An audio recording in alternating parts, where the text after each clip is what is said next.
Good morning, everyone, and welcome back to my channel. I know it's been a while since I've done a video. So what I wanted to talk about today was the healing properties of water and some of the things that we can do to help Mother Earth as well as ourselves and all of the animals and plants on Mother Earth. You would think that how can water have healing properties? But it can, because there have been studies done that show that water can retain memory. According to Wikipedia, Masaru Emoto was a Japanese scientist who said that human consciousness has an effect on the molecular structure of water. Emoto said that water is a blueprint for our reality, and that emotional energies and vibrations can change the physical structure of water. Emoto conducted water crystal experiments where he would expose water to different words, pictures, or music, and then freeze the water and examine the resulting crystals with microscopic photography. He found that water exposed to positive speech and thoughts would result in visually pleasing crystals, and that negative intentions would yield ugly frozen crystal formations. Emoto also found that different water sources produce different types of crystalline structures when frozen. For example, water from a mountain stream shows structures of beautifully shaped geometric design, but when taken from a polluted water source, those structures would be distorted and randomly formed. Another example of creating frequencies to add to water comes from the Tibetan Buddhist monks who create sand mandalas. According to Wikipedia, the Tibetan monks use colored sand, or historically, they use different colored crushed stones to create geometric patterns or mandalas. The sand granules are applied to the mandala by using chakpur, which are conically shaped metal funnels with ridges down the sides. The Tibetan monk will usually tap glide a piece of wood over the ridges in order to slowly allow the sand to emerge through the hole through the vibrations created. The destruction of a sand mandala is also highly ceremonial. The mandala is dismantled to show the impermanence of material life. The sand is collected in a jar, which is then wrapped in silk and transported to a river or any place with moving water, where it is released back into nature to spread the holy blessings of the sand mandala. It is obvious that the Tibetan monks have a deep understanding of frequencies and vibrations and how they can be created and imprinted into things such as sand and water. When we look at water these days, when we look at water, the water that's around us, in our rivers, in the ocean, and it's very obvious to see that our water is not in very good shape. We have polluted it, of course, with garbage. The main concern that I have about the water is the radioactive materials that have been put into the water. Just because, if you look at all the nuclear power plants, the majority of them function around bodies of water, and all of that waste material goes into the water. So what are we imprinting our water with these days? And how can we help Mother Earth to heal itself as well as to start helping heal each other? So I want to read to you a passage that I found from the water and the state of the water as it is in Agartha. Now, if you don't know what Agartha is the name of the civilization that's in the inner earth. And if you think that's a little far-fetched, you don't have to believe me, don't worry about it. Let's just imagine a place, or let's imagine a new earth. And what state do we want to have our water in the new earth? How could we better the water that we have now and create a different environment in which to live? So I want to just read a couple paragraphs from how the water is in Agartha, and we can use this to imagine how we could eventually have the water on planet Earth. Okay? So this comes from a website called thenewearth.org. Our water has consciousness and talks to us while we are immersed in it. Yes, our water talks. When we swim, our water becomes part of our body, and we are one body, one ocean, swimming along the currents and through the waves. We merge ourselves completely with the water's consciousness, and our swim is a trip in consciousness itself. It is so much more than what you experience in your surface lakes and oceans, where the consciousness of your water has become so densified and polluted that it has lost its voice and vitality and life force. It weakly calls out to you, but you don't hear it. It calls out to you for help. It calls out to you to stop polluting it, to stop bombarding it with ELF sound waves, to stop the whaling ships and the underwater experiments, and the oil spills, and submarines, and cruise ships from destroying and poisoning its life force. But alas, it rests on deaf ears. Now they're talking about their living, where they live within the inner earth. And so I'm going to read you one more paragraph.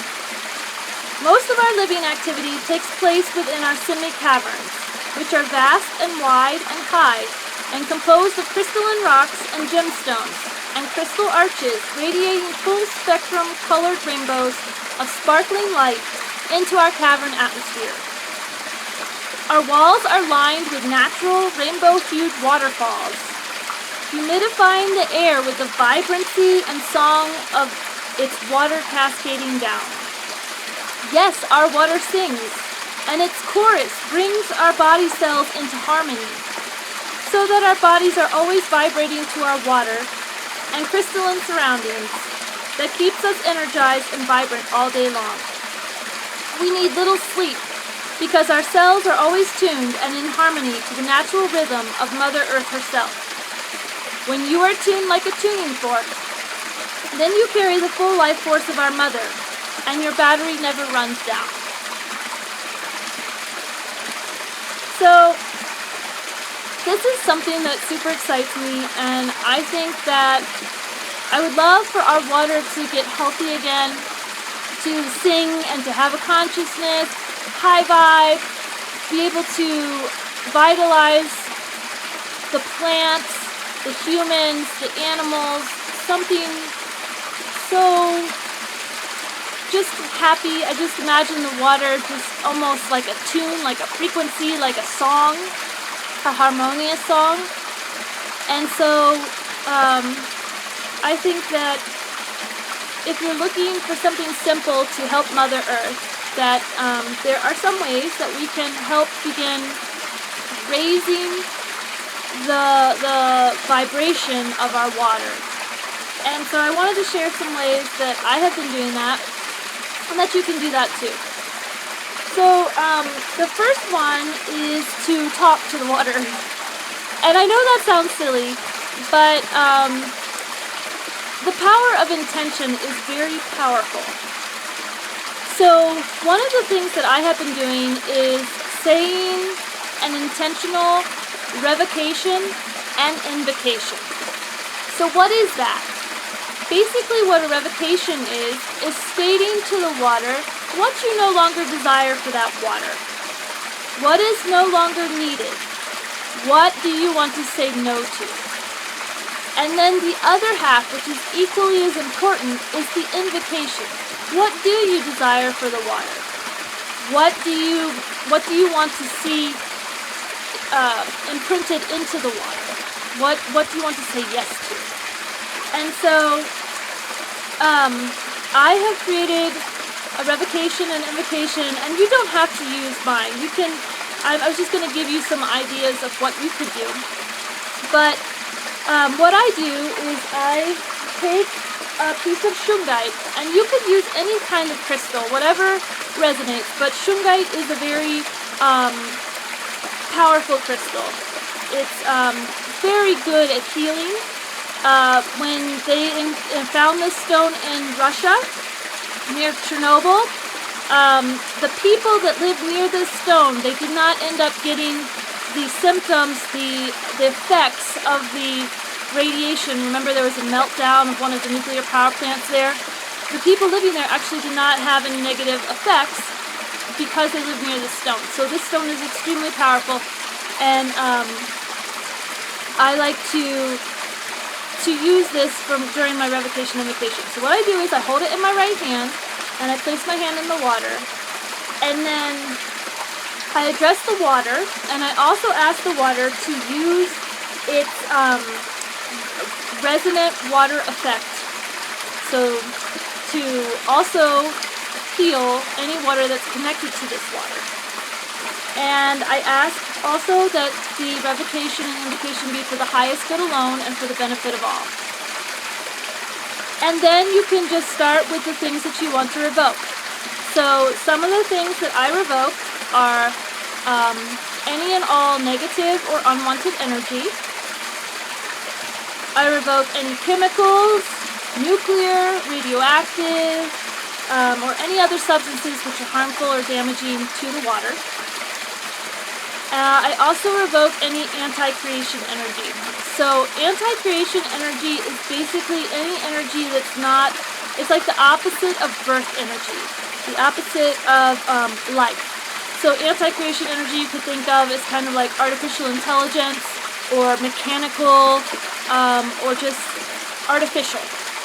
So I revoke any anti-creation energy as well as any imbalances or disruptions to the water. And then on the other side, I invoke, the things that I invoke are that the water be returned to its optimal, balanced, natural state. I welcome all relevant, benevolent energies and also creation energies. So again, that's the life energy, the birth, the creation energies. And then I also ask the water to use the resonant energy water effect to spread the beneficial energies from the shungite stone to all the areas where it's needed. So for the water to use the shungite to heal everything that touches it, that comes in contact with it. And then I also send love to the water. And then the last thing I do is I ground the revocation into the True Benevolent Earth's Akashic record, and then I find a nice spot for the shungite and I leave it in the water. So that is something that you can do. It's something very simple. Whenever you come to a body of water, and even if you don't have a crystal, you can always just place your hand in the water and wish it well. Desire for it to heal, desire for it to cleanse, and it will, because that is, your intentions are very powerful. So I do recommend that. So what are some of the benefits of purifying water? And I've talked a little bit about this already, but in terms of Mother Earth, when you purify the water, you can use that water and it helps plants grow larger, it helps them grow faster, so it can help with crops. So if you have like a watering can, or even if you take 3 shungite and you tape it to the water pipe where you're using the water, if you put 3 shungite stones into the watering can and then water your plants, you will notice that they will grow faster, they will grow bigger, and they're just overall more healthy. Another thing you can use on planet Earth is for clearing sites. So again, I have used my singing bowl and shungite to purify the water and then offer it back to Mother Earth or a specific sacred site, or you could even offer it back to the body of water, and this will purify, help clear that site of any negative or unwanted energies, help raise the frequency of that site. And the last thing is, of course, that water is an amplifier. And so if we think about it, I talked about in the last video about these orgone accumulators. And so when you have an orgone accumulator, and what an orgone accumulator is it accumulates life energy. So there is orgone, there is an energy in the atmosphere. Wilhelm Reich did studies on this, and actually ancient civilizations, they did build orgone accumulators through natural, like, mounds.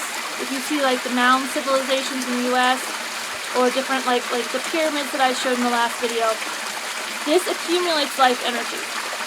Well, Wilhelm Reich did an experiment where he put nuclear material into an orgone accumulator. And when he did that, it caused a massive pollution to his whole entire laboratory. The whole laboratory went into a state of wild agitation. So what happens is, since water is an amplifier, and usually near all the orgone sites, there will be water sources around them, because they're amplifying the energy. If you have nuclear radioactive substances in the water, the orgone accumulators will amplify that agitated, dead state. So it's really important, and it helps Mother Earth if we can use water, since it is an amplifier, to amplify positive high frequencies. And so that is why it's important for especially areas that are sacred, for areas that are around orgone accumulators, for sacred sites, to have the water as pure and high vibing as possible. And then on the other side, we have benefits for humans. So, of course, one way we can use it is by, anything we ingest. We are pretty much all made out of water. So when we drink high-vibing water, it's going to raise our frequency. So you just think about, whatever you ingest is becoming part of you.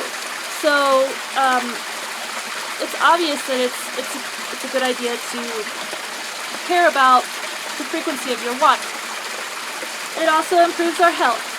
And again, another thing that I've thought about is, if you are going to do a ceremony for yourself, like let's say you want to do a sauna or you want to do a yoni steam, so something where you're trying to detoxify yourself or clear yourself of negative energies or negative intentions, then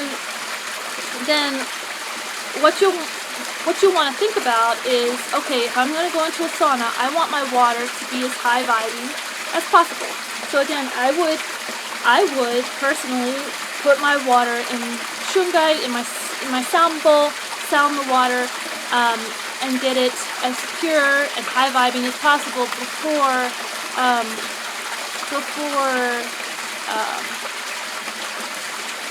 doing the sauna or the yoni steam. And the other thing about that is you can also set the intentions into the water. So kind of do like a ceremony, to where you set the intentions, then do the sound, then purify your water, and then that water will be set with your intentions. I know I've talked a lot, and so I hope that you found this somewhat beneficial, and I hope that this has sparked some ideas and some fun, and you can see how you can kind of interact with water more, and if you feel so called, to help Mother Earth and raise the frequency of the water, since it is a little bit sick right now. But the good thing is it's very easy to talk to the water, to program it, to set new intentions, and to heal it. So thank you very much, everyone, and I hope you have a great day.